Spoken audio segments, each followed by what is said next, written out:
Тобық Жармағамбетов, Отамалы. Ертеде қазақ даласын борандар мен аңызақтар, жұт пен қасқырлар, сосын аздаған қазақтар жайлайтын. Қазақтың даласы төбелерден тұратын. Әр төбенің баурайында тілін жалаңдатып жұт жортатын. Әр төбенің ар жағынан қамшыдай суырылып шығып боран шықынатын. Әр төбенің астында қасқыр жататын. Сол көп төбелердің бірінің баурайында Отамалы деген қойшы өмір сүрген екен. Отамалы қолына таяғын алып, кішкене лашықтан далаға шықты. Күн шапыраштанып, қып-қызыл болып батып бара жатыр екен. Көзін қысыңқырай оған біраз қарады. Ішінен бірдемелерді айтып күбірледі. Басын шайқады. Әлі оты сөнбеген көздерін аспан ортасында аударып, оны да барлап қарады. Алыстағы жардың басында бір топ қарға шуласып жүр екен. Ол басын тағы шайқады. Ақырында орнынан қозғалып, анадай жерде тұрған аппақ киіз үйге беттеді. Ақ үйдің ар жағындағы төбелердің бауырында бір топ қой жатыр. Жер беті түгел жалаңаштанған. Күнге жақ беттері көгере бастаған. Көктемнің көңілді сулары жер бетін шыжбайлап өткелі де көп болмаған. Әр жерден де үлкенді кішілі жыралар, жаңа сайлар көзге ілігеді. Отамалының артынан ұзын құйрықты ала төбе теріп келеді. Оның құлағы түйе жапырақ сияқты салбыраңқы. Отамалы ақ үйге жетті. Үйге кірместен бұрын бұрылып күнге тағы қарады. Ұнамайды деп күбір еткендей болды. Бірақ ерні онша қозғалып жарымады. Иті қожайынның ыңғайына жығылғандай, о да күнге қарап біраз тұрды. Бірақ басын шайқаған жоқ. Отамалы киіз үйдің есігін көтеріп ашты да ішке енді. Төрде қара мұртты біреу зеренге мұртын малып шұбат ішіп отыр. Отамалыны көргенмен көңіл аударған жоқ. Жамбастап жатып сораптап жұта берді. Әлгі адам сусынын ішіп болғанша Отамалы тыныш отырды. Үйдің іші жиһазға толы. Керегелерге оюлы кілемдер ілініп тасталған. Салбырап тұрған жібек желбаулар. Қазан аяқ жақта үлде мен бүлдеге оранған бір әйел отыр. Құлағындағы сырғалары, қолындағы білезіктері бәрі ақ күмістен соғылған жалт-жұлт етеді. Аяғындағы биік өкшелі кебісіне күміс шалынып әшекеленген. Үстінде Қытай, Самарқан жібектері. Қасын сүрмелеткен. Бірақ киімі қанша әдемі болғанымен, өзі толық келіссіздеу. Ұршығын томар бояудың түбірі сияқты саусақтары мен қолапайсыз, икемсіз айналдырады. Одан көрі жоғарырақ екі қыз отыр. Бірі бой жетіп қалған, басында үкілі бөрік, бұрымдары даланың жуан қара жыландарынша аяққа оратылып жатыр. Екіншісі 9-10 жастағы кішірек қыз. Төрде тең-тең болып жинаулы тұрған текеметтер мен оюлы киіз қапты сандықтар. Олардың үстінде атлас, торғын, жолақ баршын көрпелер. Қара мұртты шұбатын ішіп болды. Зеренді кішірек қызына ұстатты да, мұртын біраз сүртіп отырды. Содан кейін көзін қысыңқырай Отамалыға қарады. Отамалы намаздыгерде келмейтін. Я, байеке, Отамалы намаздыгерде келмейтін, деді Отамалы да. Аз үзілістен кейін, бүгін Отамалы намаздыгерде келіп отыр, деді сөзін бөліп-бөліп. Отамалы намаздыгерде етігін жамайтын, я қойын қайыратын, қойларын түнгі өріске алып шығуға дайындалатын. Дұрыс, Байеке. Намаздыгерде отамалы етігін жамайды. Байеке намазын оқиды, қарға ұясына кіреді. Бірақ бүгін отамалы етігін жамаған жоқ. Бүгін кешке қарай қарға ұясына кірмей қиналып біраз ұшты. Отамалыға киім керек. Ертең күн суық болады. Бүгін түн суық болады. Оны отамалыға кім айтты? Оны отамалыға батып бара жатқан күн айтты. Күн батып кетті ме? Я. Ендеше отамалы мазасызданбасын. Күн айтты да кетті. Ал отамалы қойын өріске айдап шығару керек. Күн айтады да кетеді. Ол түнде отамалының қойын өріске айдасып апарып тастамайды. Отамалының үйінде ештеңе жоқ. Отамалыға қалың тон керек. Отамалыға көктем берілді. Отамалыға тамақ керек. Отамалыға жылы түн берілді. Отамалыға байпақ етік керек. Отамалыға бусанған жері берілді. Отамалыға жақсы ат керек. Отамалыға 2 аяқ, 1 таяқ берілді. Отамалы түнеріп қалды. Қастары көзін жауып отыр. Бірер сәттен кейін ғана ол жай дауыспен: Отамалы түнде қойларды өріске шығармайды. Отамалы қойларды күндіз жаяды, деді. Отамалыға 1000 жұлдыз берілді. Жұлдыздарды бұлт бүркейді. Отамалыға төбелері берілді. Төбелерді тұман бүркейді. Отамалыға жыралар, сайлар берілді. Жыра сайларды қар жабады. Отамалының жағына жылан жұмыртқалап, тамағына тышқан үндесін. Күн суық болады, түн суық болады, қойлар ығып кетеді. Отамалы қойларды өріске шығармайды. Байдың көзі шапыраштанып кетті. Қазірден бастап отамалы қойға кетеді. Отамалы үндеген жоқ.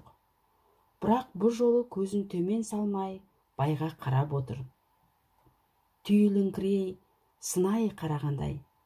Аспанда жүрген бүркіттің төмендегі жәндіктерге байыппен көз жібергеніндей ғана. О, жапан, мен айтып болдым, деді. Осы кезде ұршығын тоқтатып қойып, манадан әңгімеге құлақ түріп отырған әйел шап ете түсті. Ендеше жапан да болды. Айтты ғой саған. Немене? Тісіңді тіреу, жағыңды сүйеу қылып. Отамалы әйел жаққа қараған жоқ. Тек жапан әйеліне бірдеме дермекен деп күтіп еді, бірақ ол қоштағандай үндемей қалды.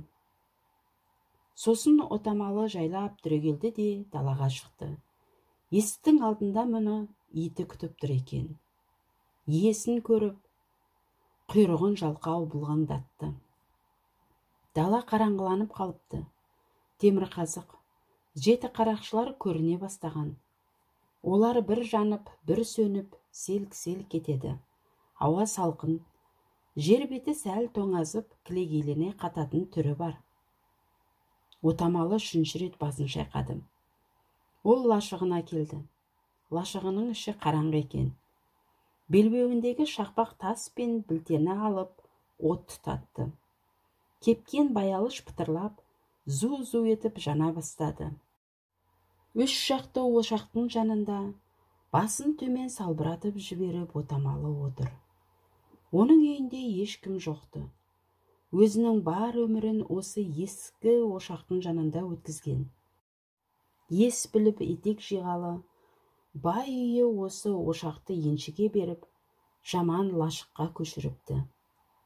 Сол лашық қазіргі тесіктерінен жұлдыз санауға болатын тозығы жеткен шұрық-шұрық киіздер де сол ошақ осы алдындағысы. Отамалы өмір бойы жалғыз келе жатыр. Ол үйленген жоқ. Бір рет Шамасы бұдан 30 жыл бұрын мұның жігіт кезінде бай, қазіргі жапанның әкесі үйлендіремін деп бір айтып еді. Бірақ ол марқым сөзін ұмытып кеткен болуы керек, артынан ауызға алмай дүние салды. Ал жапанның мұнымен тіпті ісі болған жоқ. Қаншама ауылдармен қатар отырып, қаншама қасына сүрме жаққан, қолына сыңғыр білезік таққан қыздармен кездескенімен, отамалы малы жоқ болғандықтан үндемеді. Сөйтіп жүріп елудің үстіне шығып та кетті. Өмірден бар көргені осы ошақ, лашық, иттері, байдың үйі.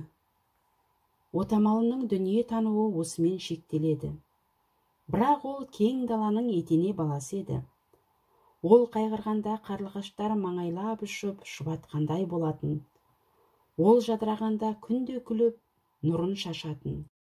Төбелер, өзендер, қырқа сайлар, жусан, қияқ, дала гүлі. Мұның әкесі де, шешесі де, сүйген жары да еді. Ошаққа басын беріп ол ойланып отыр. Қиыншылық кездерінде ылғи осылай отыратын. Үйде 50 балалар, ештеңе жоқ.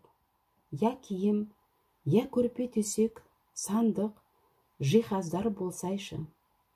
Тек шөп пен қойдың жүнін араластырып жасаған төсек тәріздес бірдеме. Кенет есік сәл қозғалып көтерілді де, ішке ит кірді. Ол өз орнын жазбай білетін, оң жақ қанатқа жатып алды. Отамалы итіне көңіл аудармай, сақалын төмен салып жіберіп үнсіз отыр. От пышырлап жанып жатыр. Мінеки, манадан бері от тимей тұрған баялыштың бір жуандау бұтағын жалын тілі бір жалап өтті. Бірақ ештеңе болмағандай, баялыш бұрынғы күйінде қала берді. От екінші рет соғып өткенде, баялыш сәл күңгірттеніп қалды. Сонда да жанып кетпеді. От тілдері көбейіп келіп, үшінші рет шарпылғанда ғана баялыш денесіне от жабыстырды. Отамалы сол баялыш бұтағына қарап отыр. Жаңағы қара бұтақ енді қызарып, шоққа айналып келеді. От тілдері енді бұдан асып, бөтен бұтақтарға қарай шапшуда. Әлгі бұтақ түбірінен сынып, жерге түскенше, қызыл шоқ күлге айналғанша, отамалы соған үнсіз қарап, сақалын ұстап отырып алды. Біраздан кейін барып ақырын дауыспен, «Ошақ, сау бол», деді. Сосын белін қаттырақ тартып буды да далаға шықты. Ай, жеті қарақшының теңселуін ай. Баурайдағы қойларға қарай жүріп келеді. Дала едәуір қараңғы. Біраз жүргеннен кейін пырылдап жайылып жатқан қойлардың шетіне ілінді. Кішкене бақырайтып тұрғаннан кейін қойларды жайымен орнынан қозғалтып, күндегі әдетінше темірқазыққа бағыттап өргізді.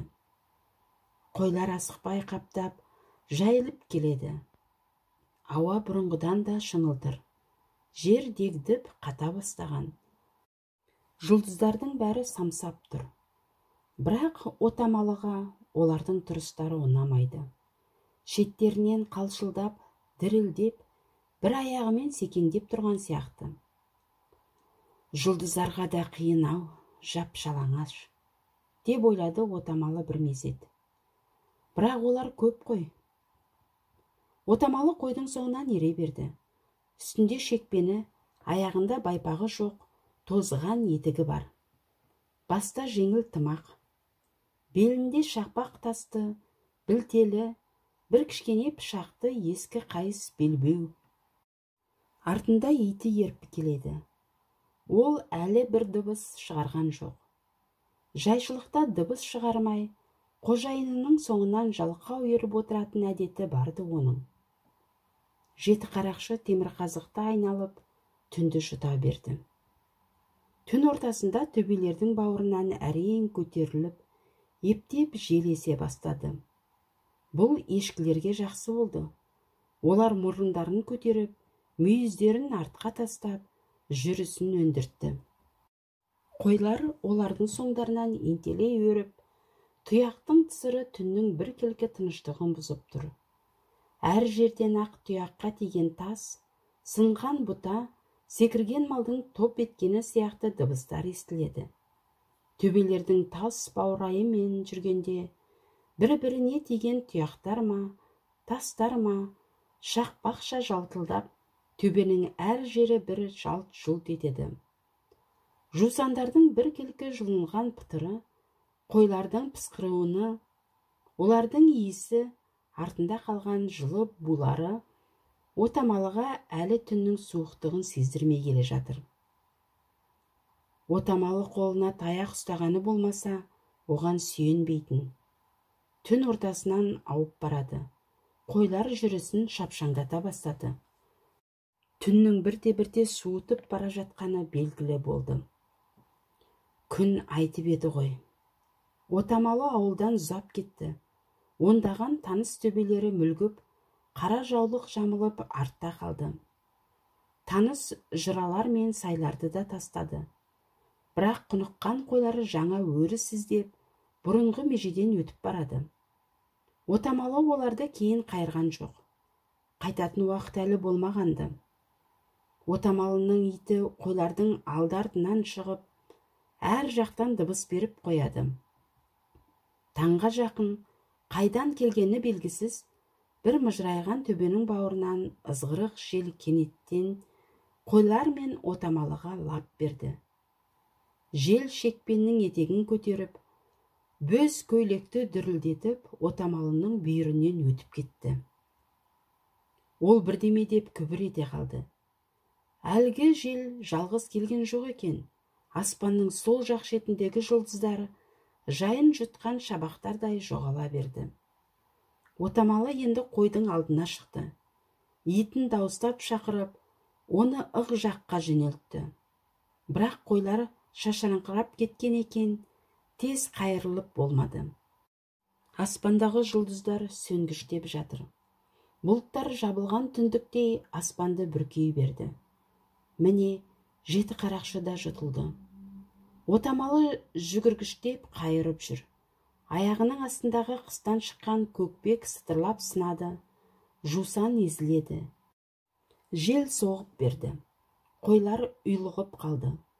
Түнге тағы бір түн қосылғандай түнеріп кетті. Маңайдағы бозғын төбелер де көрінбей барады. Ит анда-санда шәуілде бүріп, кейде арс ете қалып, қойларға бағыт бергіштеуде. Желдің күшті ызалы қойлардың пысқырығы мен маңырауын әрең естіртеді. Қатты жүрістен жүрегі жиі-жиі соғып, дүрс-дүрс етеді. Қарманып жүріп, беліндегі шақпақ тасы мен пышағына қол жүгіртіп еді, олар орнында тұр екен. Әлден ақ аяғының ұшы мұздап, тізесі қата бастады. Бірақ мұндай суықтың талайын көргендіктен, оны елең еткен жоқ, ойына қорқыныш талған жоқ. Тек есіл дерті қойларды қайырып аман жеткізу. Қойлар алғашқыда жақсы жүрді. Бәрі де жылуды қойып, ентелеп алға ұмтыла берді. Ит ық жақта, қойлардың еріксіз ыққа ысырылатыны итте, отамалы да жақсы біледі. Жел күшейген үстіне күшейе түсті.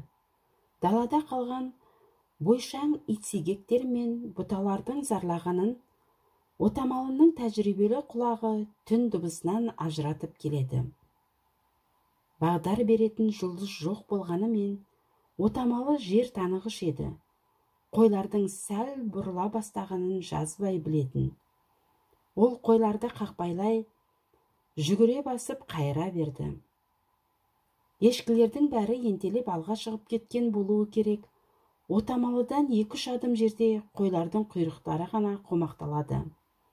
Сирақтардың бір-біріне тиген сартылы топтың дүрілі желге қосылып, отамалының алды қалың шуға толып келеді.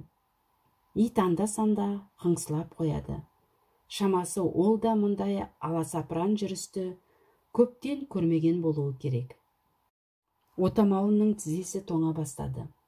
Денесіне де суық жеткендей, боз көйлектің іші салқындай берді. Жел оның үлкен сақалына оратылып, төмен қарай көйлектің ішіне лап етеді. Қойлар да қауіпті сезгендей жүрісін күшейтті. Иттің даусы енді топтың я ана шетінен, я мына шетінен бір шығады.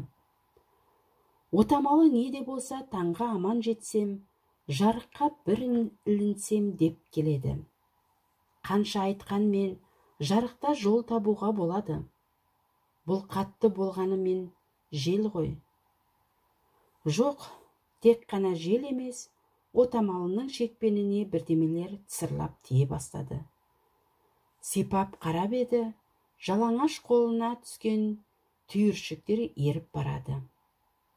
Қар жауып берді. Бірақ суық қар емес, тигені тиген жерінде еріп, тез дымқылға айналып бара жатыр. Көп ұзамай-ақ отамалының шекпенінің сыртынан еріп қатқан мұздың бір қабаты пайда болып, сырт киімі ауырлап кетті. Қойлардың да жүніне сабалақ қар қонып, мұз тонға оранып барады. Осы кезде ит ырсалақтап жүгіріп отамалының қасына келіп еді. Оның қимылынан ешқандай өзгерісті байқамаған соң, қойдың ық жағына қайта шапты. Еріген қар отамалының сақалына қата бастады.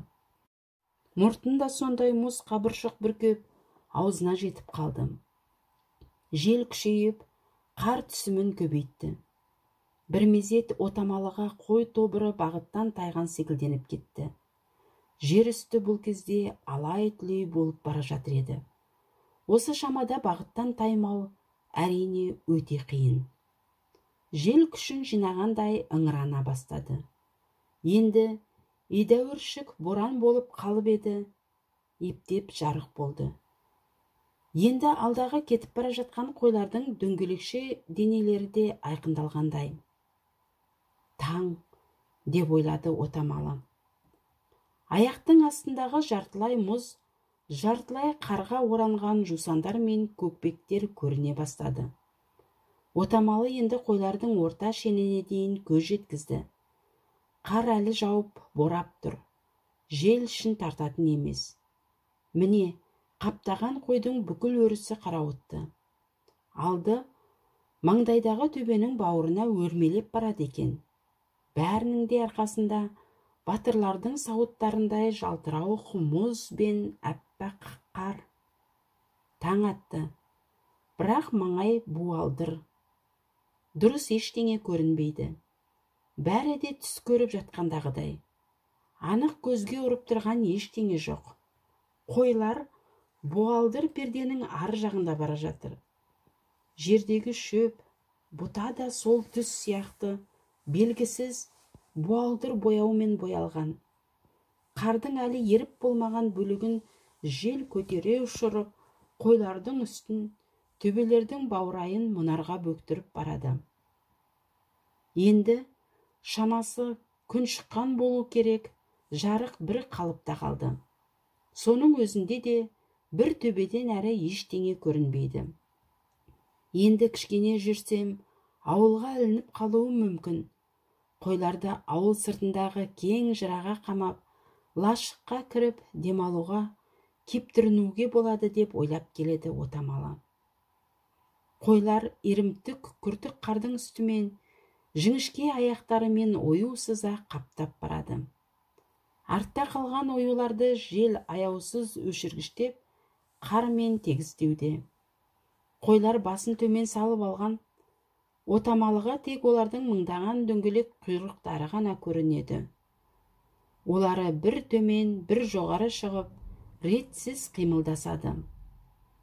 Артта кейбір жерлерде қарайып қалып жатқан құмалақтарды жел әуелі бытыратып алады да, кейін қармен көмеді. Жарық болғалы да біраз болды. Қар басқандықтан ба, төбелердің де түрі өзгеріп кеткен.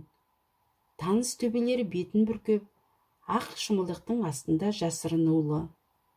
Әлі қар қалың емес, бірақ таныс жыралар кездеспейді. Бәрі де ептеп өзгерген, я жаңа ғана қозғалып, қайта қойылғандай. Отамалының көңіліне күдік оралды. Осы шамада жерден бір уыс тас аралас топырақ алып байқап көріп еді, одан күдікті ештеңе таба алмады. Және шөптер де тап онша өзгеріп бара жатқан жоқ. Күнде кездесетін осы маңайдың шөптері. Жусан, көкпек, ептеп баялыш, ит сигектер, ескі қына. Ол үшін жел кеулей бергесін қаттырақ буынып алды. Шақпақ тасын, пышағын тағы бір ұстап көрді. Білте салған қалтасын қымтаңқырап жапты. Су болып қатса, от жақа алмайды ғой. Жел баяғыдай зуылдап тұр.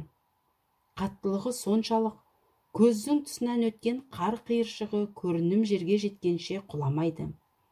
Сол бағытпен ұша береді. Жел отамалының шекпенінің етегін көтеріп, тізесін аймалайды. Жүн шалбардың тесіктерінен шапшып кіріп, денеге инедей қадалады. Бірақ отамалы оны ойлап келе жатқан жоқ. Күдігі ауыл бағдары. Шамасы ауылдан тайыңқырап кеткен болуы керек. Әйтпесе жететін уақыты болғанды. Отамалы көп сескенбейтін. Егер таныс төбеге кездесе қалса, жөн табатыны анық. Тек қойларды желге қарай айдау қиын болатын шығар. Я бір жырада иіріп қойып, жел тынған соң айдап апаруға болады ғой. Көкек айында қар ұзақ жатпайды. Бір шай ішімнен кейін ақ еріп сала бергенін көресің. Ит те жарық болғасын тынышталыпты. Мұз қатқан құйрығын сүйретіп, ық жақта келеді. Күн суыта бастағандай болды. Енді қар еріп жауғанын қойып, өзінің құрғақ қиыршық күйінде отамалының шекпеніне тиіп, тық-тық қайта ұршып түседі. Күн суытып кетпесе жарар еді. Ол басындағы тымағын басыңқырап киді. Қолындағы таяғын оңтайлап ұстап, алға ентелей түсті. Қойлар төбелердің баурайымен қалқып келеді. Маңай түтей бастады. Бұрын қар еріп, боран онша мықты болмай тұр еді, енді қар ұлпадай ұшуға айналды. Итсигектер мен жусандар көмілуге жақын. Олардың да ысырылған қарды енді ұстай алатындай қауқары жоқ. Тек қылтиып жіңішке ұштары қалыпты. Қойлар бұрынғыдан да гөрі бір-біріне жабыса тығылып, бірінің бірі бүйірлерін үйкелей алға ұмтылады. Жақындағы қойлардың маңырағаны айқын естіледі. Күн түс болып қалған шығар. Енді отамалы адасқанын анық білді. Бірақ ол мұны барлық дала адамдарындай салқын қандылықпен қарсы алды. Үн қатпастан қойлардың соңынан ере берді.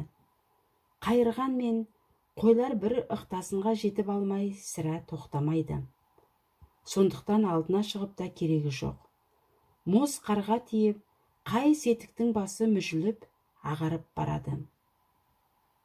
Түстен кейін қар бұрынғыдан да гөрі түтеліп, маңай әлем тапырық болып кетті. Осы шақта алдағы ешкілердің мүйіздері көміліп, қой тобының тең жартысы көрінбей қалды. Төбелер бірте-бірте терең судың түбіне батып бара жатқандай, бірінің соңынан бірі жоғала берді.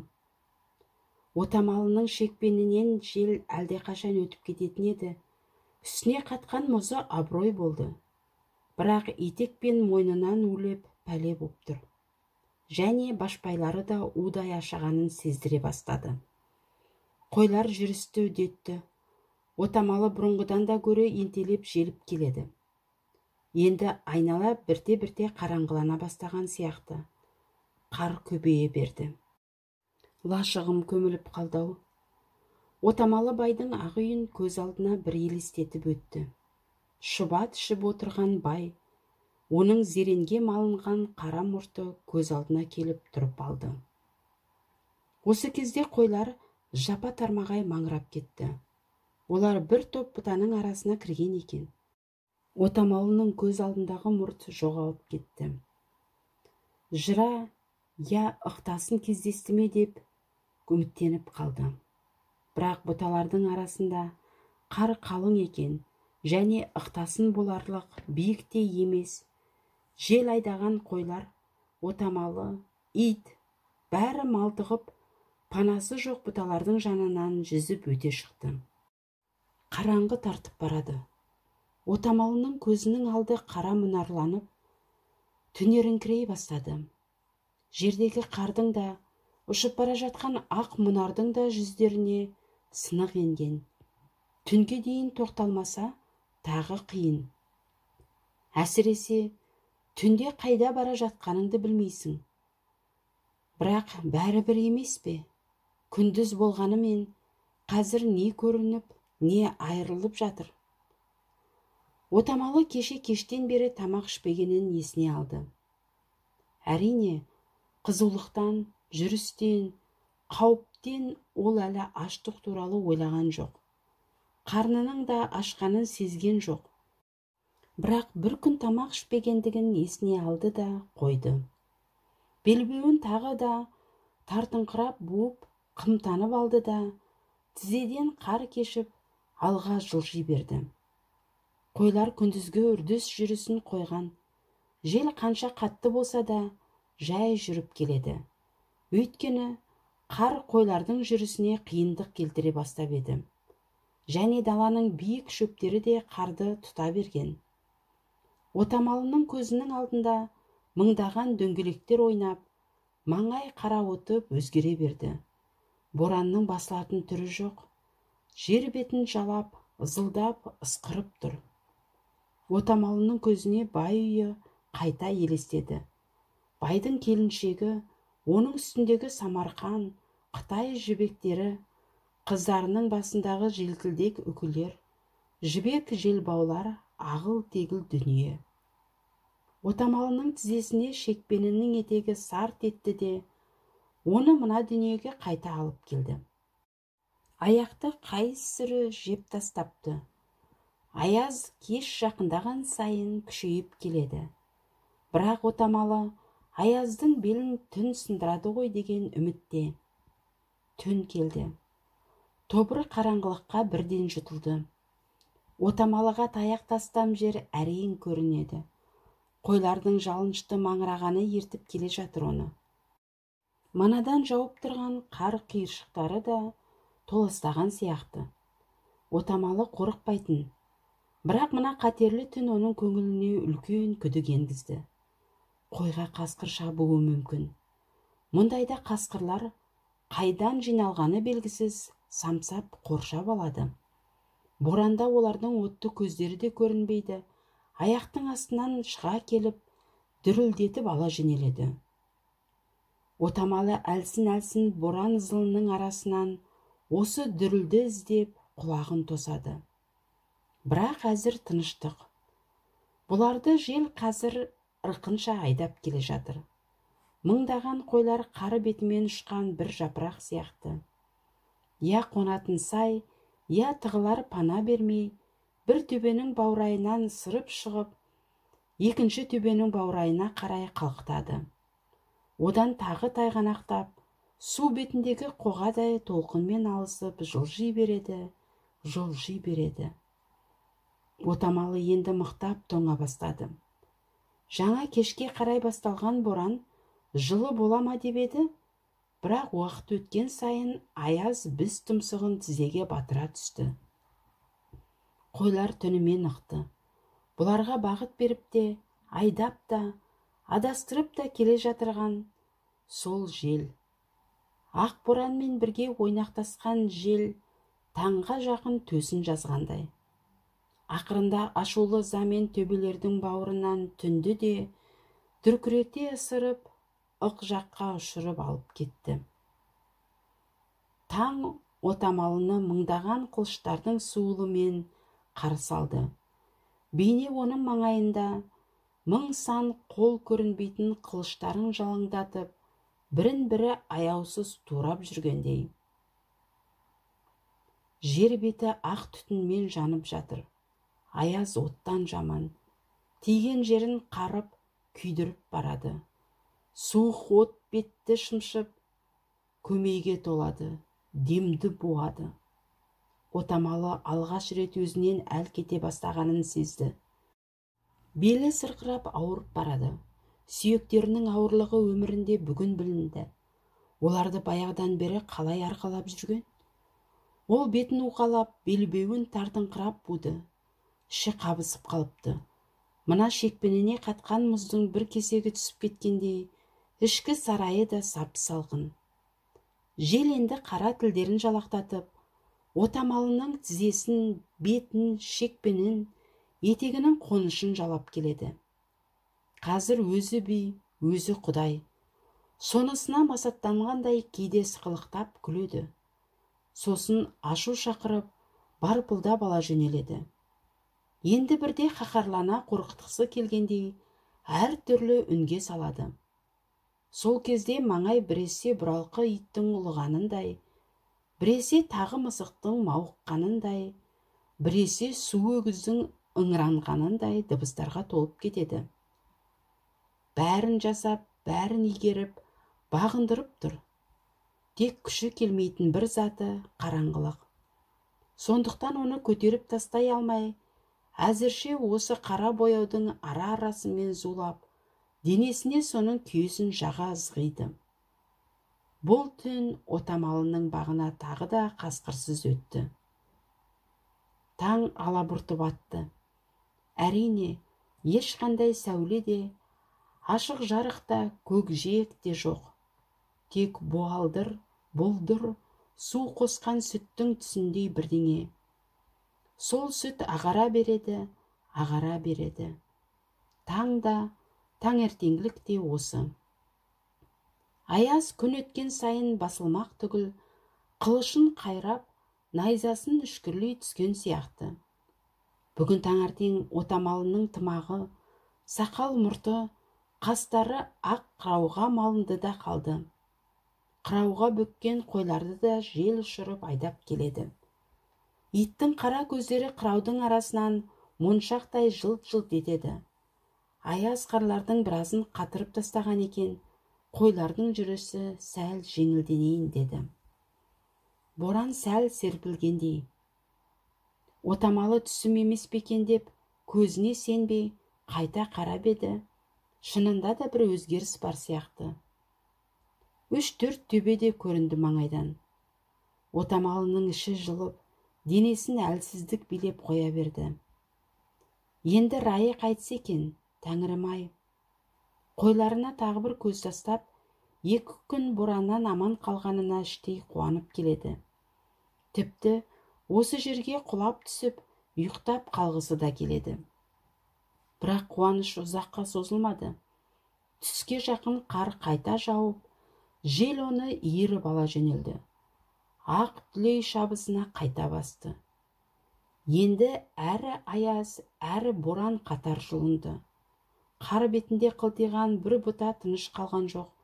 Бәрі де иіліп, бүгіліп, зарлап жатыр.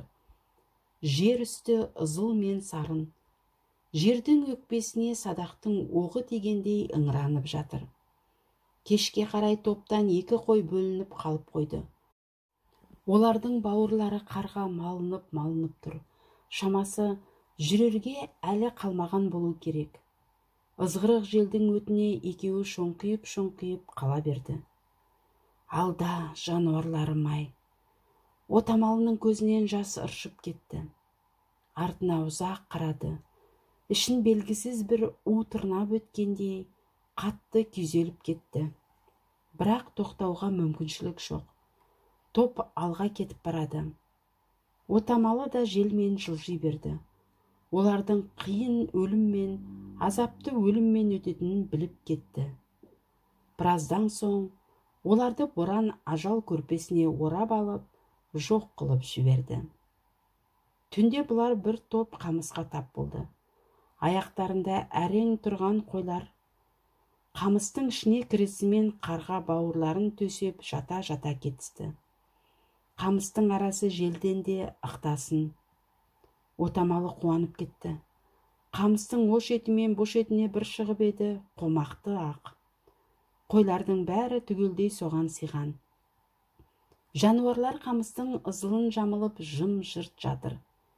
Тек қамыс бастары ғана бір-біріне тие сартылдасып, ызы қиқы үн шығарады. Отамалы ық жақтан келіп, біраз қамыс сындырды. Белі еңкейгенде сырқырап, әрең иіліктірді.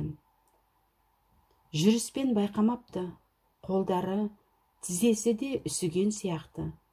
Сындырып алған қамыстарын әрірек апарып үйді де, бір шетінен жел ұшырып кетпесін деп, аяғымен басып тұрып, шақпақ тасын шартылдата бастады. Қолы иілікпейді, екі тасты бір-біріне әрең тигізеді. Ұшқын көпке дейін білтеге тимеді. Бірер уақыттан кейін ғана қу қамыс лап берді. Әуелі отамалыға шапшыды. Бірақ отамалы бұрылып үлгерді. Сосын ол желдің ыңғайына құлап, дүрілдей ала жөнелді. Отамалының денесіне ыстық қан ойнап кетті. Беті балбырап, тізесі сыды. Қолдарына әл кірді. Шекпенін шешіп былай алып қойды. Ондағы ойы сыртындағы жел жібермейтін қатқан мұзын ерітіп алмау. Отамалыны ұйқы мен көмескі ойлар шырмап, денесін балбырата берді. Сақалындағы қатқан мұзы еріп, егінен су болып ақты. Отамалы өзінің ескі ошағын есіне алды. Тап кетер күні кеште ошақтың жанында осылай отырып еді-ау. Көзін гүрлеп, жанып жатқан қамыстан айырмай, өткен өмірін ойша бір сүзіп өтті. Адамның өмірі жыланның бойындай қысқа екен ғой. Бірақ соның өзі тұнып тұрған азап, азап, азап. Кенет оттың ар жағынан біреудің екі көзі жалт ете қалды. Отамалы түршігіп кетті. Қасқыр екен деп ұшып түрегелді, бірақ иті екен. Ол да отқа тығылыпты. Қайтсын бишара. От ұзақ жанбады. Отамалыны шырмаған ойлар да отпен бірге сөнді. Долы жел ұшқындарды ық жаққа құшақ-құшақ ұшырып, әрірек апарып тұншықтырып жатыр. Ақыры қалған ұшқындар мен күлді де аямады. Кейбір ұшқындар боранға көпке дейін әл бермей, жарқырап барады да ақырында кеудесіндегі жылуын жоғалтып көзден ғайып болады. Отамалы шекпенін киіп, қамыстың ішіне қайта кірді. Жайлылау бір орын тапты да, арқасын қалың қарға беріп тыным алды. Қамыстар дүрілдеп тұр. Отамалы өмірі мұндай дыбысты естімеген еді. Бір жағынан жұмбақ, бір жағынан аянышты. Айдалада адам баспаған жерде жылдар бойы осылай сарнап тұру қамыстарға да оңай деймісің. Біраздан кейін ол көзінің жұмылып бара жатқанын сезді. Желдің бір қалыпты уілі, қамыстың ызылы, түн түнегі, шаршағандық, бәрі де оны әлдилеп, ұйқы құшағына еріксіз жетелеп барады. Көзіне астында от жанып жатқан ескі ошақ қайта бір елестеді де ұйықтап кетті. Отамалы содан қанша уақыт өткенін де білмейді. Шамасы таң алды болу керек. Қойлардың әлемет дүрілінен оянды. Бірақ бірден есін жия алмады. Бір жағынан тәтті ұйқыны қия алмай, бір жағынан өзінің қайда жатқанын да сезбей, біраз отырды. Әуелі мына құлақтағы гүрілді көктемдегі өзеннің тасыған шуылы ма деп қалды. Көзіне өзендегі шоршып ойнаған балықтар елестеп, бір ауық солардың қызығына батты. Бірақ дыбыс өзен сарылына ұқсамай өзгере берді. Сосын қамыстың шуылын анық естіді. Көзіне ошақ қайта елестеді.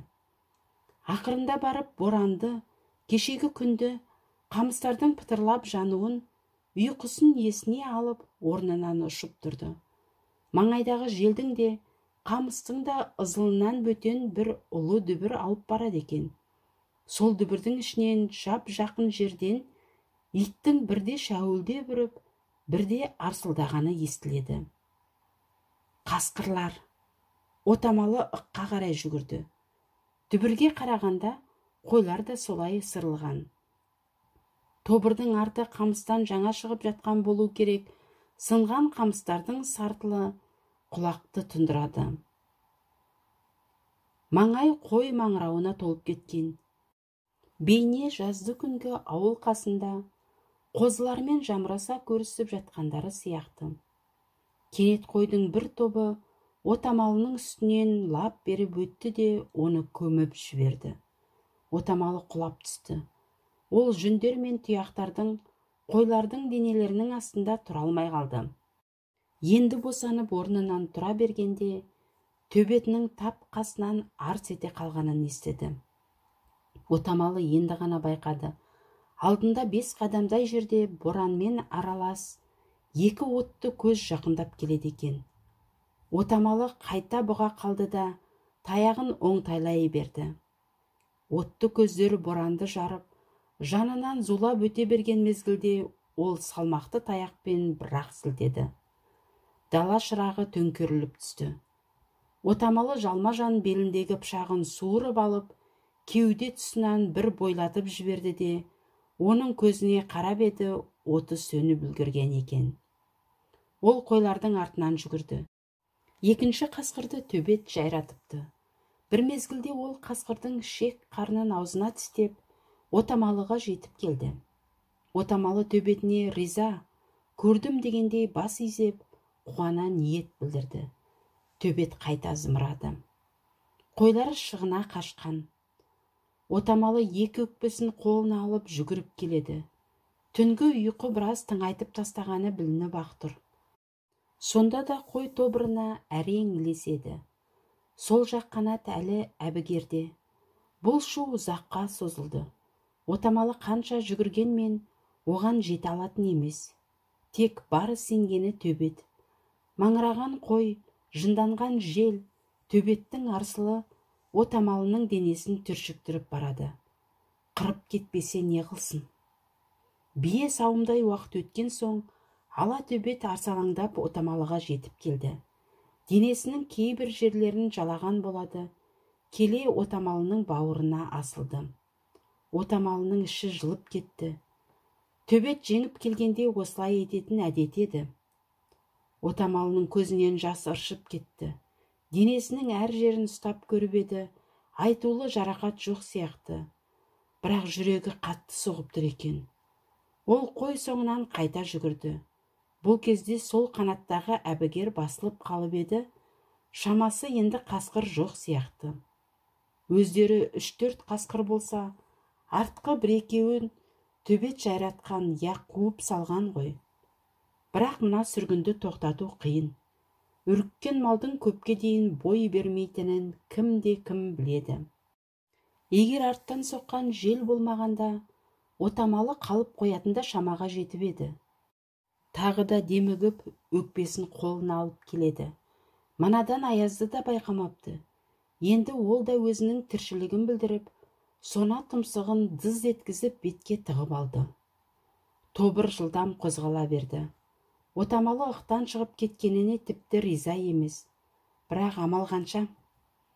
Осы ұзақ сонар дүрбелеңнің үстінде өліктей бозарып дала таңы тағы атты. Таң ата боран тіпті күшейіп кетті. Маңай лапылдап өртеніп жатқандай. Гүріл, суыл, ызғырық. Қай сетік отамалының аяғын қарып барады. Тізе тағы да қарысып қатып қалды. Отамалының жөтелі қайта басталды. Енді бұрынғыдай дымқыл жөтел емес, құрғақ, бірақ өкпені, өңменді тырнап кететін терең жөтел. Қолдарының ұшы таң атарда мықтап ашып еді, қазір олары ұйқыға кеткендей ештеңе сезілмейді. Қолына ұстап келе жатқан таяғында сезер-сезбес. Қойлар желмен бірге дүрілдеп көшіп келеді. Түнде қаншасының шығын болғанын біліп болар емес. Көзбен шолып, қарамына қарап түгендеуге әлі толық жарық болған жоқ, шеті көрінбейді. Тек бөліп әкетпесе, қасқырлар көп шығындай алмаған болу керек. Суық жел мыңдаған жыландарға айналып барады. Жіңішке кәрі жыландар су-су етіп, отамалының бетін, тізесін тіледі. Улы тістерін мойынға, аяқ қолдардың ұштарына соғып, оларды да жан төзгісіз ашытып жіберді. Күн шыққан шығар, бірақ одан не пайда? Жел осы маңайда 100 жыртылып, 1000 айрылды. Кейде бос түндіктей сарт ете қалады да, кейде шыбыртқыдай шыпытып өтеді. 4-ші күн. Тағы жел, тағы боран, ащы аяз. Отамалы күрк-күрк жөтеледі. Арсыз боранда мазақтап, күрк-күрк дейді. Артынан өңешін жырта қарқылдай ала жөнеледі. Жарық болды. Қойлардың қорамы қарауытып көзге шалынды. Топ онша өзгермеген сияқты. Отамалы қуанып, ішінен бірдемелерді күбірлегендей болды. Жердегі қардың бірі қатып, бірі қатпаған. Отамалының қайыс етігі кей жерде қарға батпай, жеңіл аттаса, кей жерде тереңге күмп береді. Кейде жығылып қала жаздайды. Енді таяғы үлкен жәрдем болды. Соған сүйеніп жүріп келеді. Тек оның бір жаман жері, ұшы қарға кіріп, кейде қайта суыру біраз күшке түседі. Ішінен отамалы, егер күн өзгермесе, қойлар ертеңнен аса алмас деп ойлады. Бір көмескі сезіммен өзінің де халінің нашарлығын сезгендей. Қазір ғана жүрегінің бір шетіне қорқыныш ұялағандай. Бірақ ол қандай қорқыныш? Белгісіз. Ол таяғын жан жағына сермеп, әлгі қорқынышты қуғандай қимыл жасады. Шынында да, бұдан кейін қорқыныш сейілгендей болды. Кенет бұл шамасы түс кезі болу керек. Отамалының үсік шалған өкпесіне біреу найза соғып алғандай болды. Онша қысылмайтын, көп саспайтын адамның терлегеннен беті түтігіп кетті. Ол ішінен күбірлеп, бірдемелерді санай бастады. Қараша, желтоқсан, қаңтар, ақпан, наурыз, көкек, жұлдыздың, қыркүйек, көкек, кешеден бері, бүгін тағы, күйек алған уақыт, былтырғы қараша. Отамалы бүкіл денесімен селкілдеп, дірілдеп кетті. Ерні кемсең-кеңсең етіп, түсі бұзылып қоя берді. Қойлардың жаппай қоздайтын уақыты жеткен ғой. Кешеден бастап, боранда, мына әлемет ақ боранда, аязда. Кешегі артта қалған 2 қой көз алдына қайта жетіп келді. Бейшаралар, тууға қалған екен ғой. Қазір дүниеге келген жас қозыларымен бірге қатып жатыр. Отамалының басында езуас ой самғап өтті. Таяғын көтеріп алып, кейін кешегі қалған қойларға қарай жүгіруге ыңғайланды. Бірақ сол бойда мұның пайдасыз екенін білгендей, жаралы қасқырдай ыңыранып кейін бұрылды. Мына алдында гүрілдесіп келе жатқан қойлардың жартысынан көбінің ішінде бүгін ертең туатын қозылар. Бейшаралар сыртта дүлей боранның соғып тұрғанын білмей, жарық дүниеге шығуды аңсап келе жатыр екен ғой. О Тәңірі, сақтай көр. Осы сөздің аузынан қалай шығып, боранмен араласа топ қойдың үстіне шашылып кеткенін де байқамай қалды. Ол үсігеннің, жөтелін, бөтен қатерлерінің бәрін ұмытып кетті. Түстен кейін топтан 7 қой бөлініп қалды. Отамалы алғашқысының қасына ентіге жетіп келіп ішін байқап еді, қозы тыпыршып-ақ тұр екен. Алда бишарамай, сорлымай, жарықтығым-ай, енді не істейін? Отамалының көз жасы үсіген бетінің үстіне мұз болып қатып қалды. Ащы у өкпесін тырнап, кеңірдегін жыртып, жөтел болып шықты. Қалған 6-ы да әр жерде бір шоңқиып, ақ боранның ішіне жұтыла берді. О Жапанбай, айтпап едім саған, аш қара қарғыс атқыр. Амалы құрыған отамалы тобырдың соңынан жүгірді. Боран кешке дейін тоқтамады. Қойлар ыға берді. Күндізгі аяз мынаның қасында ойыншық екен. Түннің ауасы мұз болып қалып, шартылдап сынып жатқандай. Отамалы сол мұз кесектермен әрең дем алып, жаны кеткен аяқтарын қозғай берді. Қойлар түнде маңырауды қойды. Маңырауға да күш керек екенін Отамалы жақсы білетін. Өзінің белі сынып қалғандай әрең көтертеді. Аяғы саз балшықтан жасалғандай ауырлап кетті. Арқасынан жел өтіп, жүздеген істік тұмсықтарын тыға айдап келеді. Тіпті жел үлкен төбелерді де аударып тастауға ниет еткендей, өкпесіндегі барлық демін үрлеп түтігіп тұр. Бұл түнді Отамалы ұмытпайды. Бұл Отамалы туғалы болған ең ұзақ түн. Бұл түн ерте басталып кеш бітті, бірақ бәрін бітіріп барып бітті. Түннің тең жартысын Отамалы ессіздікте өткізді. Өзінің қалай жылжып келе жатқанын, я құлаған құламағанын, үсіген үсімегенін бірін білген жоқ. Тек мұның бірнеше айға созылған қара, сондай қара, қап-қара түн екенін білді. Сірә түн жер бетіне бір жолата орнап қалған екен деп ойлады. Өзі туғалы өткен барлық түндерді қосқанда, мына түннің ұзақтығына жете алмас. Алғашқы қараңғы түскен кезде-ақ Отамалының қолынан жан кетіп еді, бірақ ұстаған таяғы таңертеңге дейін түсіп қалмапты. Таң атқан соң бір шай ішімнен кейін ғана қолына қараған. Ол таяғының жоқ екенін көрді. Енді ит қойдың алдына шығуды да қойды. Қожасының алдында таяқ тастам жерде келе жатыр. Қойлар жүрісті азайтты, бірақ боран да, жел де, аяз да күшін кемітпеді. Көкек ая қаңтарға айналып кетті. Күн сайын бір көрпе төсегендей жер беті қалыңдай берді. Қойлар қарға төстерімен жүзе жылжиды. Отамалы әрең жүріп келеді. Бір жағынан ажалдай ұйқы қысады.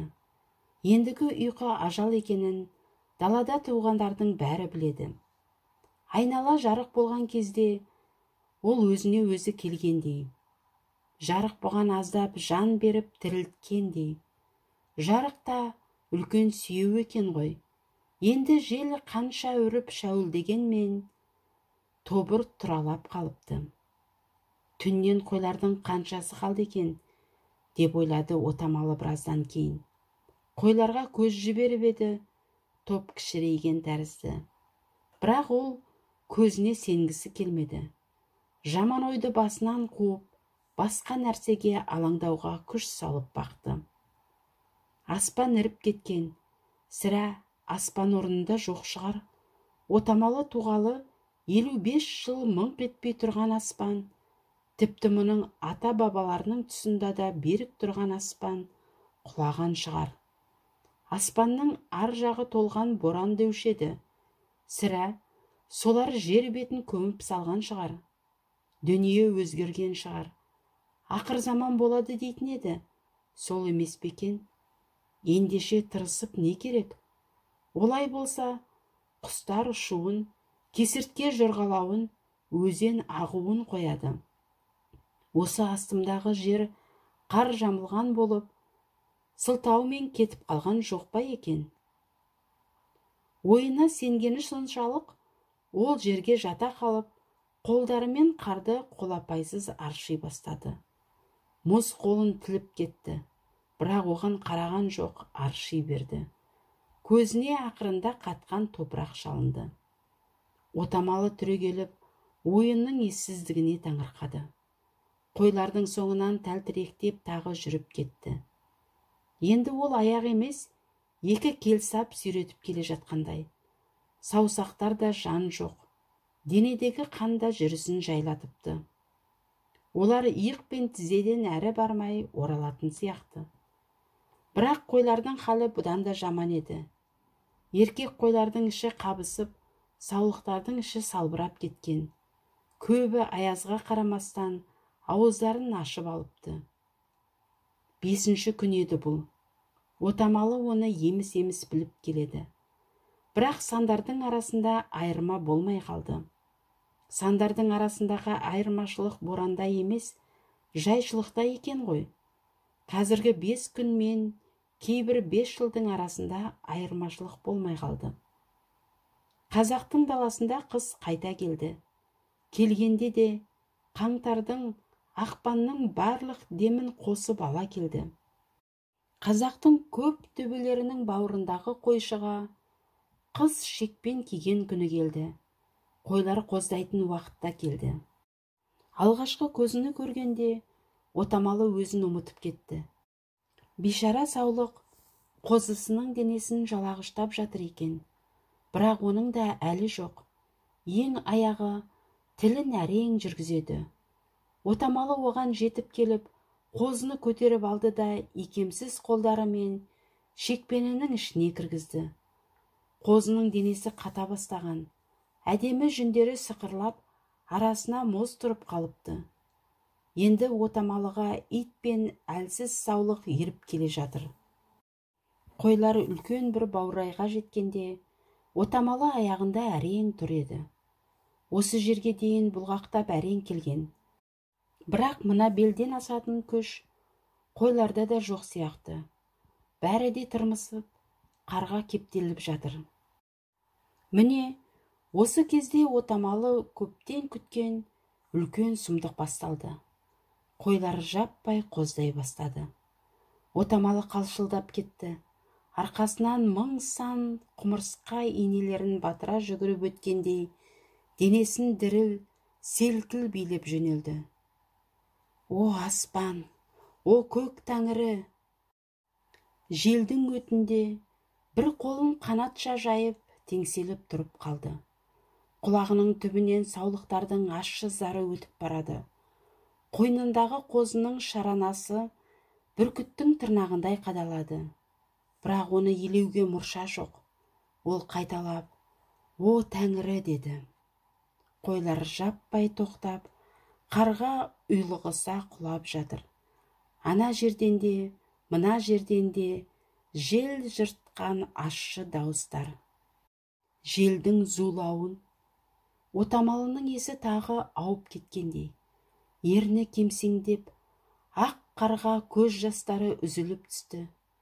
Кенет құшақтап тұрған қозысы сусып қарға құлады. Қардың ұлпалылығы мен тереңдігі сондай, қозы қарға күмп етті де көрінбей қалды. Отамалы да оның соңынан жерге ұшып түсті. Тез арада қозыны қардан суырып алғысы келді. Бірақ үсіген қолдары қозыны дұрыстап ұстай алмады. Тек қарды ысырмалап, адасумен болды. Беті, көзі, сақал мұртына қар жабысып қалды. Саулық маңырап, жаны шығып барады. Қозы бір-екі рет тұншыға маңырады да, үні өшіп қалды. Аяздың шытынауын, аспандағы ауа қатып қалған, жел шқынып кеткен. Қазақ даласының барлық бүркіттері де осы жерге келіп, қанат құйрықтары суылдасып құйылып, құлап жатқандай. Отамалының демі тарылып, көмейіне суық толып кетті. Шапанын сыпырған болып, қозы жатқан жерді жапқыштап жүр. Саулық алдыңғы екі аяғын бүгіп жата қалып, басын қарға тығып өліп барады. Мұны көріп ол жылағысы келіп кетті. Бірақ көзінен жас шықпады. Ол тіреніп әрең түрегелді. Боран осы сәтте көрсін дегендей қас қағым уақытқа барлық ақ перделерін сыпырып алып, баурайда жайрап қалған қойларды тегіс көрсетіп өтті. Сосын ақ перде тағы жабылып, түк көрінбей қалды. Отамалы ыңыранып кетті.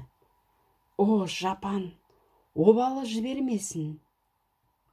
Боран ызалы иттей ырылдап тұр. Ит демекші, ит топтың алдында жүрген болу керек, бұл маңайда әзір көрінбейді. Отамалы бешпетшең, арқасынан жел өтіп барады. Қолдары икемге келмейді, аяқтары да денесін әрең ұстап тұр. Желмен бірге жас шіліктей теңселеді. Қымызға мас болған адам сияқты. Ол артына бұрылды. Қатып қалған қозылар, маңырап, жаны шыға есірген әлсіз Саулықтар. Көбі шоқиып отыр. Қаншасы туа алмай қиналып жатқанын санап тауысу мүмкін емес. Боранның улы тілі бәрінің де маңайын жалап жұқтап сырғып жүр. Ол аяқтарын сүйретіп бір саулыққа келді. Саулықтың көзіне жас қатып қалыпты. Өлген мұз қозысын жалап қақсап тұр. Отамалының жүрегі қарс айрылды. Жүгірген болып, ана саулыққа бір, мына саулыққа бір барды. Бәрі де қиналып туып жатыр. Қозылар дүниеге келе сала қатады. Боран мен аяз жап-жас өмірлерді өзіп, топ үстінде ойнақтап секіріп жүр. Кенет оның аяқтарының әлі кетіп, қардың үстіне отыра кетті. Сазарған көздерімен маңайға таңырқай қарап қалыпты. Оған боранның зылы да, аяздың улы тілі де әсерін жойған сияқты. Тек көзін мына ақ кеңістікке тігіп алып, үнсіз отыр. Есі ауып кеткендей. Бір мезгілде ол кеңкілдеп жылап жіберді. Екі жансыз қолын әрең көтеріп, алдына созды. Бірдемені қысып ұстағысы келгендей, саусақтарын бүгуге талпынды. Біреуді қарғап жатқан сияқты, бірдемені іздегендей, анда-санда қайдасың дегендей болады. Қайдасың, тас жүрек, сұм боран, буындырайын, мойның қайда? Бірақ саусақтары қысылмай, ақ дүлейдің ішінде кепкен сексеуілдің бұтағындай арбиып қала берді. Ол орнынан тұрмақ болып талпынды, бірақ қайта құлады. Сосын ол алға қарай құлауға тырысты. Алға құлағаннан кейін ғана аяқ қолдарымен қарманып әрең түрегелді. Тымағының екі құлағы желкілдеп, тәлтіректеп желге қарсы жүрген болды. О Тәңірі, не істегенің, не қылғаның? Көкек айы, сенің айдарың жұлынсын. Қарғыс атсын сені жапанбай. Ол тәлтіректеп жүріп келеді. Уа, қаныпезер жел, уа, тас жүрек боран, басылыңдар, қараңдар мына жануарларға, қасықтай қандары жібермесін. Жел отамалының кеудесінен итеріп құлата жаздайды. Оның құлағының түбі әлемет зуылдайды. Жүздеген темір қанатты құстар ауаны тілгілеп ұшып жатқандай. Ауа өзгеріп кеткен, бетті от шақариды. Ауаның шетіне біреу от тигізіп жіберіп, енді қалған бөлігі адам айтқысы жылдамдықпен пышырлап жанып жатқан сияқты. Отамалы ессіз айқайлайды. Бірақ тоқтар жел жоқ. Қайта оның даусына ерегесіп өршеленгендей. Уа, Тәңірі, бармысың, жоқпысың? Тоқтат мына қарғыс атқандарды. Ол кеудесін жыртып жылап, топ ортасына келді. Жан жағының бәрі жас өлім. Дәл осы мезетте жел ышқына түсті де, отамалының көзіне қар кесектерін боратып, қайтадан өршеленіп қоя берді. Өзін өзі төбелеп осы мезетте, уа Тәңірі, сен жоқсың, деп ызаға булыға еңіреп жіберді. Жел одан сайын құтырынып кетті. Аязын аралас алып соқтай кеп. Ендігі сәтте денесінің бірте-бірте қызғындап бара жатқанын еміскі сезіп қалды. Қандары да жүрісін күшейткендей, тамырларын кере тасып ағатын сияқты. Отамалығы маңай жылынып кеткендей болды. Ол икемсіз қолдарымен бешпетін әрең шешті де ақ дүлейге бере салды. Қуана қағып ала жөнелген жел лезде ақ бешпетін көзден ғайып қылды. Отамалы тырбаңдап алға қарай жүгіріп келеді. Шаршағаны да ұмыт болған, жел басындағы тымағын ұшырып түсірді. Қысқа шаштардың арасына қар тығылып, әп-сәтті-ақ толтырып тастады. Бірақ оны да елейтін емес. Айқайлап, алға, желге қарсы қанатын жайып жүгіріп келеді. Тоқтаңдар, иттер, тоқтаңдар. Ол ұшып түсті. Оң аяғымен бірдемеге сүрінген сияқты. Жан дәрменде құлап жатып бұрылып қараса, бір ақ тас тұр екен. Боран арасынан бір жақ бетіндегі шимайы көрінеді. қардың үстімен отамалы соған қарай жорғалады. Келіп қараса, құлыптас екен. Қабірдің өзін қар басып қалған болу керек. Құлыптастың соқайған бас жағынан бөтен ештеңе көрінбейді. Отамалы екі қолын таянып отырып қалды. Ештеңе ойлауға мұршасы жоқ.